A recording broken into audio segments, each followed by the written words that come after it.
વાત કરીએ થરાદની તો થરાદમાં સશક્ત નારી મેળાનો પ્રારંભ કરાવવામાં આવ્યો। મુખ્યમંત્રી ભૂપેન્દ્રભાઈ પટેલે સખી મંડળોની બહેનો સાથે સંવાદ કર્યો।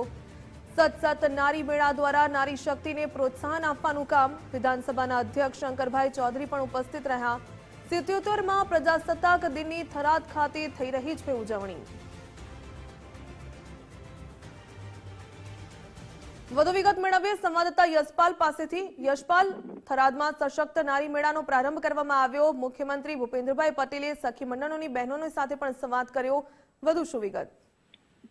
ચોક્કસથી કહી શકાય કે રાજ્યના મુખ્યમંત્રી 2 દિવસ થરાદની અંદર ગયા છે ને સાથે કહી શકાય કે 77મો રાજ્ય કક્ષાનો જે પ્રજાસત્તાક દિવસ અત્યારે થરાદ ખાતે ઉજવવા જઈ રહ્યા છે ત્યારે કહી શકાય આજે સશક્ત નારી મેળાનો પણ મુખ્યમંત્રીના હાથે પ્રારંભ કરવામાં આવ્યો હતો।